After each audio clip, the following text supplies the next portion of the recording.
শীতের একদিন রায়হান নামের একজন সাংবাদিক শহর থেকে রওনা দিল চন্দ্রপুর নামের এক পাহাড় ঘেরা গ্রামে। এই গ্রামে নাকি আজও রহস্যজনক মৃত্যু ও মানুষ হারিয়ে যাওয়ার ঘটনা ঘটে। রায়হানের উদ্দেশ্য ছিল এখানকার ইতিহাস নিয়ে ডকুমেন্টারি বানানো। চন্দ্রপুরে পৌঁছে সে গ্রামের একমাত্র পুরনো প্রাসাদে নীলকুঠিতে থাকার ব্যবস্থা করল।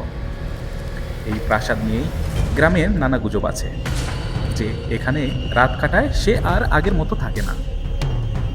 সতর্কবার্তা: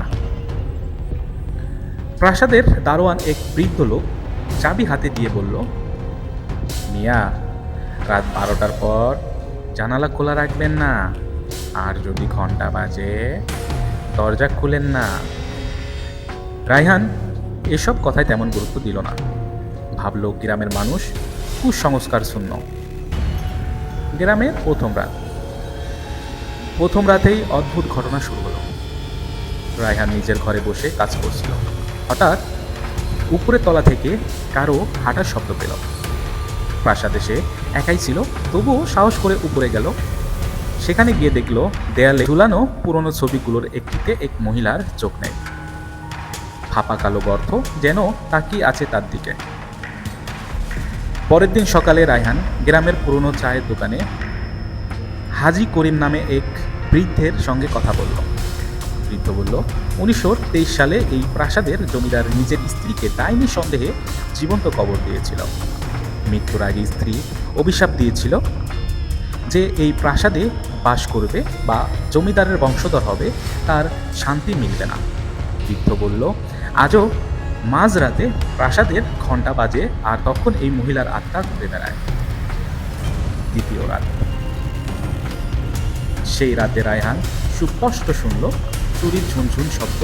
জানালার বাইরে তাকিয়ে দেখল কুয়াশার মধ্যে লাল শাড়ি পরা এক মহিলা। ভয়ে চোখ ফিরিয়ে নিল, কিন্তু মনে হচ্ছিল সেই মহিলা আরও কাছে এসেছে। রায়হানের সঙ্গে ডকুমেন্টারির কাজে এসেছিল সাউন্ড ইঞ্জিনিয়ার জামিল। একদিন তারা প্রাসাদের নিচতলায় একটি গোপন দরজা খুঁজে পায়।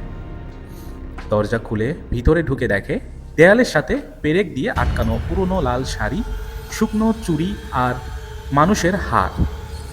দরজা হঠাৎ নিজে থেকেই বন্ধ হয়ে যায়। ঘরের এক কোণেতে দাঁড়িয়ে থাকে লাল শাড়িওয়ালি মহিলা, ফাঁপা চোখ নিয়ে হাসছে। চূড়ান্ত রাত। শেষ রাতের ঘটনা সব থেকে ভয়ঙ্কর।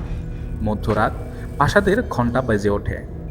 রায়হান ক্যামেরা চালু করে, কিন্তু পিছনে কারো পায়ের শব্দ ক্রমশ কাছে আসছে। জামিল চিৎকার করে বলে, পিছনে তাকাবেন না। কিন্তু রায়হান ঘাড় ঘুরিয়ে দেখে কালো চোখ, ফ্যাকাশে মুখ আর তিক্ত দাঁত নিয়ে মহিলার তার ঠিক পিছনে। তাদের শেষ পরিণতি। ভোরে গ্রামের লোকেরা দেখে প্রাসাদের দরজা ভিতর থেকে বন্ধ। রায়হান আর জামিলের কোনো খোঁজ নেই। শুধু রায়হানের ক্যামেরা মেঝেতে পড়ে আছে। আর সেই রেকর্ডিং দেখা যায় লাল শাড়িওয়ালি মহিলা ক্যামেরার একেবারে কাছে এসে ধীরে ধীরে বলে, এই গল্প শেষ নয়।